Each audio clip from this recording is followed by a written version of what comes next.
उत्तराखंड विधानसभा का 5 दिवसीय मानसून सत्र आज से शुरू हो गया है। धामी सरकार जहां अनुपूरक बजट लेकर आएगी, वहीं 2 सरकारी विधेयकों के साथ साथ 2 असरकारी विधेयक भी पेश किए जाएंगे। मानसून सत्र में मुद्दों की बरसात कैसे होने वाली है, इसका अंदाजा इसी तथ्य से लगाया जा सकता है कि सत्ता पक्ष और विपक्ष के 19 विधायकों ने 788 सवाल लगाए हैं, जिनका जवाब देते हुए सरकार के पसीने छूटने तय हैं। कांग्रेस द्वारा अब देश में बढ़ती महंगाई को लेकर मंगलोर में आगामी 25 अगस्त को एक विशाल रैली निकालकर भाजपा सरकार का विरोध किया जाएगा। रैली के माध्यम से देश में बढ़ती बेरोजगारी और बढ़ती महंगाई को लेकर आसपास के सभी क्षेत्रों के लोगों को सम्मिलित कर यह रैली निकाली जाएगी। देखिए, आज किसान सड़कों पर है, युवा जो है पढ़ लिखने के बाद वो घरों में बैठा हुआ है। महंगाई इतनी बढ़ा दी है कि वो एक डैन के रूप में हर घर में घुस गई है। कांग्रेस ने एक मुहिम स्टार्ट की है, खासकर युवाओं के लिए, युवा मांगे रोजगार।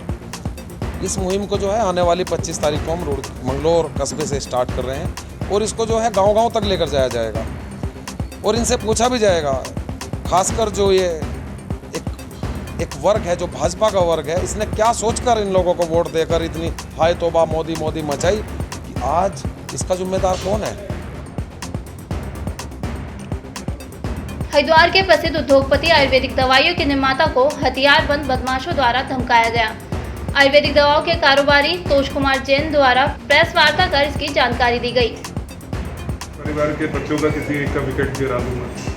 हम तो बड़े परेशान हो गए। वैसे अब तो आप लोगों को, कई लोगों को मालूम होगा, ये विवाद कई वर्षों से चला आ रहा है, लेकिन अब तो अति हो गई। कांग्रेस प्रदेश अध्यक्ष बनने के बाद पहली बार रुद्रप्रयाग पहुंचे गणेश गोदियाल ने ऋषिकेश कर्णप्रयाग रेल लाइन निर्माण को लेकर बड़ा बयान दिया। रेल लाइन का काम कर्णप्रयाग तक जारी है, ये कांग्रेस की सरकार ने स्वीकृत किया। पूर्व में जब यूपीए 2 की सरकार थी और उस समय ममता बनर्जी रेल मंत्री थी, उस समय ये कार्य प्रारंभ हुआ, ये कार्य शुरू हुआ। आज ये कार्य चल रहा है, लेकिन भारतीय जनता पार्टी की राज्य की सरकार इसमें हस्तक्षेप करके सिर्फ भारतीय जनता पार्टी के लोगों को काम दिलाने के लिए फैसिलिटेशन का काम कर रही है।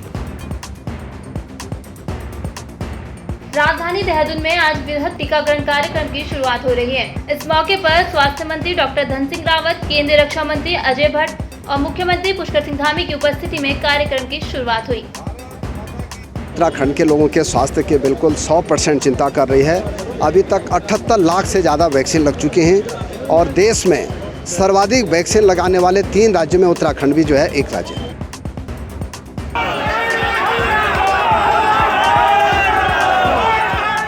उत्तराखंड में आज से विधानसभा का मानसून सत्र शुरू हो गया है।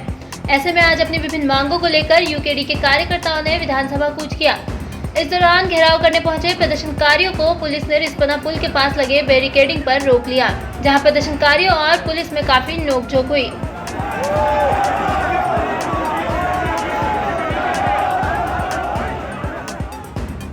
बोर्ड को बंद किया जाए, पुलिस ग्रेड पे लागू किया जाए, कानून को लागू किया जाए।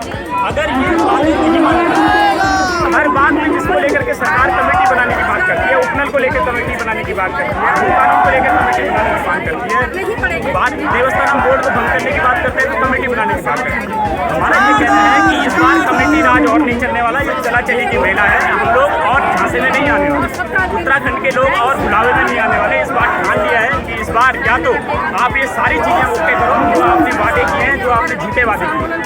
अगर ये नहीं किया तो इस बार इस भाजपा सरकार का उत्तराखंड से कम टुकड़ा साफ है। और जनता ने भी ये मान लिया है कि दिल्ली से चलने वाली सरकारें, रिमोट कंट्रोल से चलने वाली सरकारें, कठपुतली की तरह चलने वाली सरकारें अब और नहीं चलेंगी। जिस तरीके से दूसरे राज्यों में क्षेत्रीय दलों की सरकारें हैं, उसी तरीके से उत्तराखंड में भी अब लोगों ने ठान दिया है कि ऐसे दल को जिनकी माताओं बहनों ने संघर्ष किया है, जिन्होंने बलिदान दिए हैं, शहादतें दी हैं, कुर्बानियां दी हैं, ऐसे दल की सरकार लाएंगे। हम लोग उत्तराखंड की सरकार लाएंगे।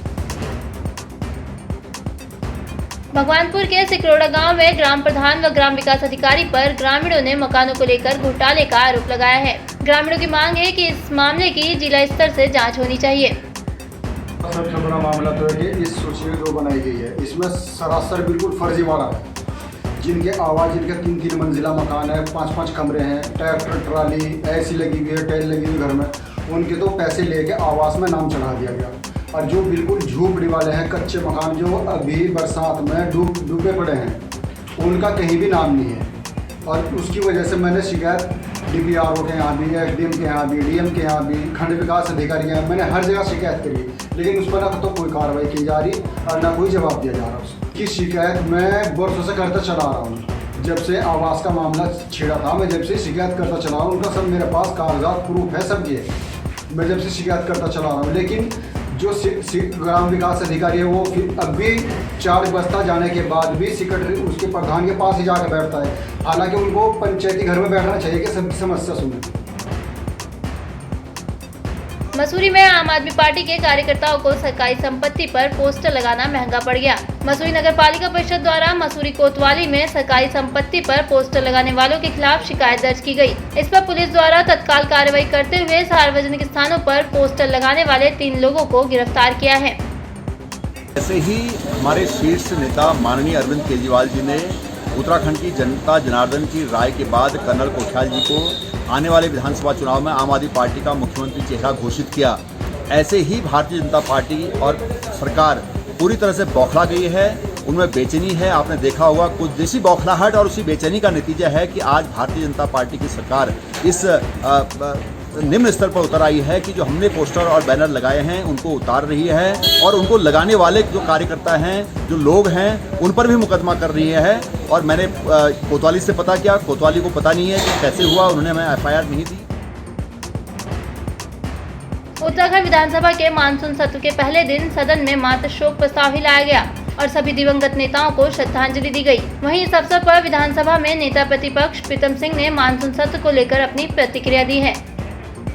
देखिए, सुंदरलाल बहुगुणा जी जो है उत्तराखंड की भूमि से जो है, जहाँ पे उनका जन्म हुआ और भूमि से जुड़े रहे, उन्होंने पूरे अंतर्राष्ट्रीय जगत में पर्यावरण के क्षेत्र में जो चीज़ें उन्होंने की, एक अलग पहचान देश को दिलाने की उत्तराखंड दिलाने का काम किया। उनका निधन हुआ है, सब लोगों ने अपने श्रद्धा सुमन भी अर्पित किए, सब लोगों ने जो है उनके प्रति अपनी कृतज्ञता भी क्या नाम व्यक्त की कि सुंदरलाल बहुगुणा जी इस उत्तराखंड की माटी से रहे और उन्होंने इस दुनिया के इस पर्यावरण को संरक्षित करने में अहम भूमिका अदा करने का। उत्तराखंड की तमाम खबरों से जुड़े रहने के लिए देखते रहिए न्यूज़ स्टूडियो।